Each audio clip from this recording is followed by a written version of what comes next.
Hello everyone. Now we are going to study about incremental development model. Previous episode में हमने देखा था waterfall model and it's extensions के बारे में, जहाँ पर हम स्टडी कर चुके हैं क्लासिकल वाटरफॉल मॉडल के बारे में, इटरेटिव वाटरफॉल मॉडल के बारे में, वी मॉडल के बारे में, प्रोटोटाइपिंग मॉडल के बारे में। इस एपिसोड में हम स्टडी करने वाले हैं इंक्रीमेंटल डेवलपमेंट मॉडल के बारे में, जो कि एक्सटेंशन है वाटरफॉल मॉडल का। देन नेक्स्ट एपिसोड में हम स्टडी करेंगे इवोल्यूशनरी मॉडल के बारे में। हम एक एग्जांपल यहाँ पे लेके चलते हैं। मान लीजिए कि हमारे पास में एक कस्टमर है और एक डेवलपर है। कस्टमर ने डेवलपर से कहा कि उसको एक सॉफ्टवेयर बनाना है एक्स नाम का, एंड डेवलपर एग्री हो गया सॉफ्टवेयर बनाने के लिए। देन डेवलपर ने सॉफ्टवेयर के ऊपर एनालिसिस किया तो उसने यहाँ पर ये पाया कि एक्स को बनाने के लिए 3 मॉड्यूल्स की ज़रूरत पड़ेगी, module A, module B and module C. Then developer को एक लाइफ साइकिल मॉडल की ज़रूरत थी जिसके बेसिस पे वो सॉफ्टवेयर एक्स को बनाना स्टार्ट करता। तो डेवलपर ने क्या किया, इंक्रीमेंटल डेवलपमेंट मॉडल को यूज़ किया। किस मॉडल का यूज़ करेगा वो एक्स को डेवलप करने के लिए। तो डेवलपर ने एक सॉफ्टवेयर को बनाना स्टार्ट किया, वहाँ पर उसने ए को इम्प्लीमेंट कर दिया। जैसे ही सॉफ्टवेयर के अंदर ए इम्प्लीमेंट हुआ, डेवलपर ने क्या किया, इस सॉफ्टवेयर को हैंड ओवर कर दिया कस्टमर को कि वर्जन 1 बन के रेडी है, और इस वर्जन 1 को कस्टमर ने यूज़ करना स्टार्ट कर दिया। जब कस्टमर वर्जन 1 को यूज़ कर रहा था उस समय डेवलपर ने मॉड्यूल बी को ऐड करने का काम शुरू कर दिया।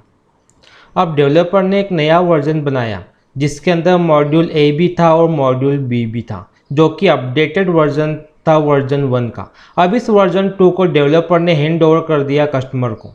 कस्टमर ने वर्जन 1 को यूज़ करना बंद कर दिया, अब कस्टमर यूज़ कर रहा है वर्जन 2 को। जब कस्टमर वर्जन 2 को यूज़ कर रहा था, डेवलपर ने स्टार्ट कर दिया वर्क मॉड्यूल सी को ऐड करने का। अब डेवलपर ने एक नया वर्जन बनाया जिसके अंदर मॉड्यूल ए भी था, मॉड्यूल बी भी था और मॉड्यूल सी भी था, और डेवलपर ने इस वर्जन को हैंड ओवर कर दिया कस्टमर को। कस्टमर ने वर्जन 2 को यूज़ करना बंद कर दिया। यदि हम देखें, जब तीनों ही मॉड्यूल आ गए तो हमको सॉफ्टवेयर एक्स बन के मिल गया। डेट मीन्स कस्टमर का फाइनल सॉफ्टवेयर बन के रेडी है। बट प्रोसेस क्या थी कि पहले बेसिक वर्जन्स के साथ में वर्जन 1 को लॉन्च करो, देन उसमें थोड़ा और अपडेट करके नया वर्जन लॉन्च करो, देन नया वर्जन लॉन्च करो, देन नया वर्जन लॉन्च करो। मीन्स एक बार में कंप्लीट सॉफ्टवेयर को नहीं बनाया गया, बल्कि इसके मॉड्यूल्स को धीरे धीरे करके ऐड किया गया। तो इस प्रोसेस को बोलते हैं incremental development model. Incremental development model को सक्सेसिव वर्जन्स मॉडल के नेम से भी रेफर किया जाता है।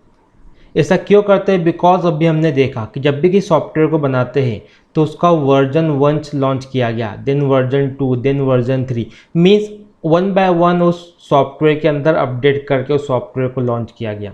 इसलिए इसको बोलते हैं सक्सेसिव वर्जन्स मॉडल।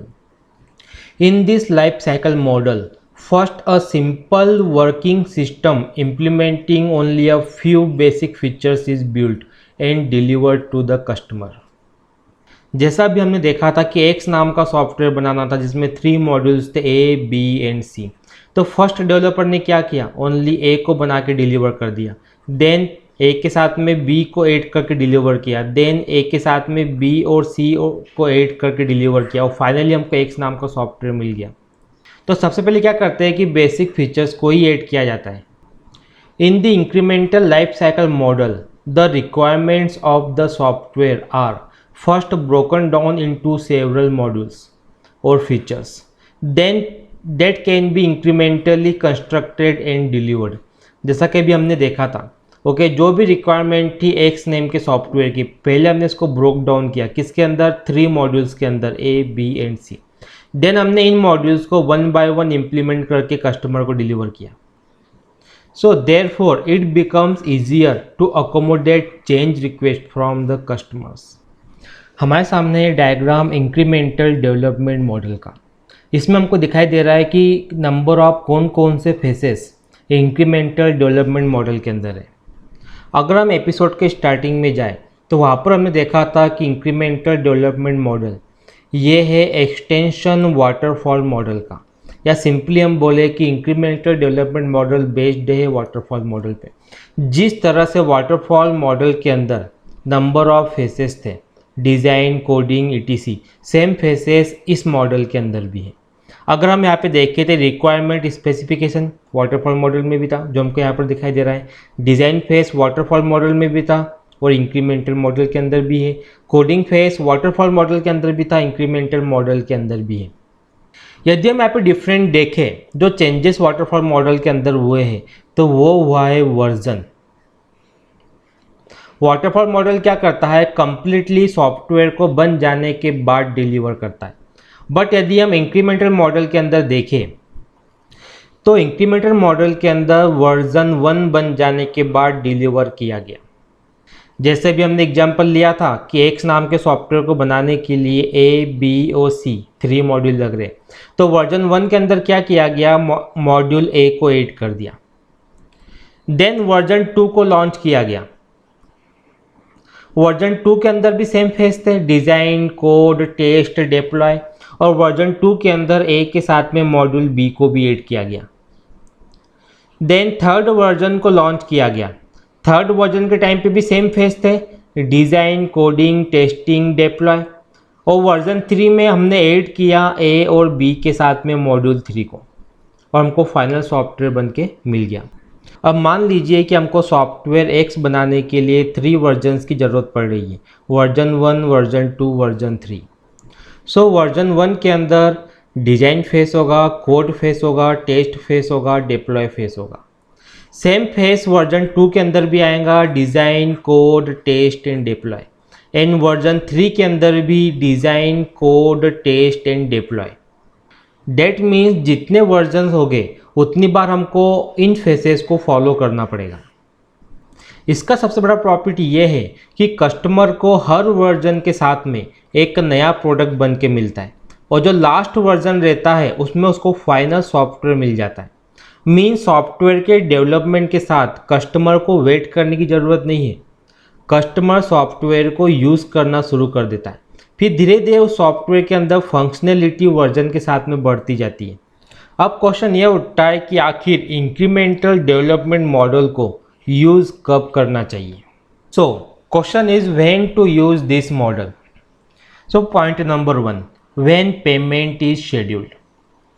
मीन्स जब कस्टमर हमको पेमेंट को 1 बाय 1 दे, मीन्स टाइम पीरियड में दे, ओके, एक होल पेमेंट एक साथ ना दे, उस केस में हम क्या करेंगे, इंक्रीमेंटल मॉडल का यूज़ कर सकते हैं कि पेमेंट के अकॉर्डिंग उसको वर्जन की डिलीवरी भी करते जाएंगे। सेकेंड पॉइंट, जब रिस्क हो। रिस्क से मीनिंग है जब प्रोडक्ट डेवलपमेंट के अंदर एरर आने के चांसेस ज़्यादा हो, तो बेटर तरीका क्या है कि उस प्रोडक्ट को फीचर बाय फीचर में मॉड्यूल बाय मॉड्यूल बनाते जाएं। तब यूज़ करना चाहिए जब हमको रिक्वायरमेंट्स पता हो, क्योंकि हमने देखा था इस मॉडल के बारे में कि जब भी हमको कोई सॉफ्टवेयर बनाने की रिक्वायरमेंट आती है तो इस रिक्वायरमेंट को हमको ब्रेक करना पड़ता है। ब्रेक करना पड़ता है means module by module break करना पड़ता है। जैसे हमने एक्स को ब्रेक किया था ए, बी और सी में, तो जब रिक्वायरमेंट पता हो तभी हमको इंक्रीमेंटल मॉडल को यूज़ करना चाहिए, तो उसको ब्रेक डाउन करने में ईजी रहता है। हमको इस मॉडल को तब यूज़ करना चाहिए जब projects having lengthy development schedule. Simple, अगर एक्स नाम के सॉफ्टवेयर को बनाना है और इस सॉफ्टवेयर को बनाने के लिए बहुत ज़्यादा टाइम लग रहा है, तो कस्टमर को हम उस केस में क्या करेंगे कि वर्जन बाय वर्जन प्रोडक्ट देना शुरू कर देंगे, तो इससे कस्टमर का वर्क भी नहीं रुकेगा, सॉफ्टवेयर भी यूज़ में आ जाएगा। तब हम क्या करते हैं, इंक्रीमेंटल डेवलपमेंट मॉडल का यूज़ करते हैं। अब हम देखते हैं एडवांटेजेस। तो फर्स्ट एडवांटेज है एरर रिडक्शन। यदि हम देखें इंक्रीमेंटल डेवलपमेंट मॉडल के अंदर जब हमने एक्स नाम के सॉफ्टवेयर को बनाना स्टार्ट किया था, तो हमने क्या किया था, वर्जन 1 को लॉन्च किया था, देन वर्जन 2 को लॉन्च किया था, ओके। तो इस केस में क्या होता है कि जो कस्टमर होता है, कस्टमर स्टार्टिंग से ही सॉफ्टवेयर के साथ में इंटरेक्ट हो जाता है। अनदर थिंग, हर वर्जन के ऊपर टेस्टिंग होती है, वर्जन 1 पे भी टेस्टिंग होती है, वर्जन 2 पे भी टेस्टिंग होती है, तो एरर काफ़ी कुछ रिड्यूस्ड हो जाते हैं। इसी तरीके से और भी एडवांटेजेस है जो हम खुद आइडेंटिफाई कर सकते हैं, जैसे कि software generated quickly, flexible and less expensive to change requirements, changes can be done in any stage, चाहे वर्जन 1 में करना हो, वर्जन 2 में करना हो, वर्जन 3 में करना हो, so on. less costly compared to others model. A customer can respond to each build. जैसा कि हमने देखा था कि हर वर्जन किसको दिया जा रहा था, कस्टमर को, तो कस्टमर हर वर्जन के साथ में रिस्पॉन्स कर सकता था। अब हम डिसएडवांटेजेस भी देख लेते हैं। रिक्वायर्ड गुड प्लानिंग, जैसा कि हमने स्टार्टिंग में ही देखा था ओके कि इंक्रीमेंटल मॉडल मीन्स हमको ये सेट करना है कि किस वर्जन के अंदर किस मॉड्यूल को इम्प्लीमेंट करना है। डेट मीन्स यहाँ पर गुड प्लानिंग का होना जरूरी है। Second thing, requires efficient design to ensure which allows changes in later. जैसा हम यहाँ पे देख रहे थे कि हर वर्जन हम डिलीवर कर रहे थे कस्टमर को। अब हो सकता है कि कस्टमर को वर्जन को यूज़ करने के बाद कुछ नई रिक्वायरमेंट्स आ जाए, कुछ नए चेंजेस कस्टमर की तरफ से आ जाए, तो हमको डिज़ाइन के अंदर चेंजेस करते आना चाहिए। ओके तो हमारा डिज़ाइन कैसे होना चाहिए, एफिशिएंट होना चाहिए। Well defined module interfaces are required. जो भी मॉड्यूल हम यूज़ करने वाले हर एक वर्जन के साथ उनको एफिशिएंटली हमें क्या करना पड़ेगा, डिफाइन करना पड़ेगा, वेल डिफाइन करना पड़ेगा।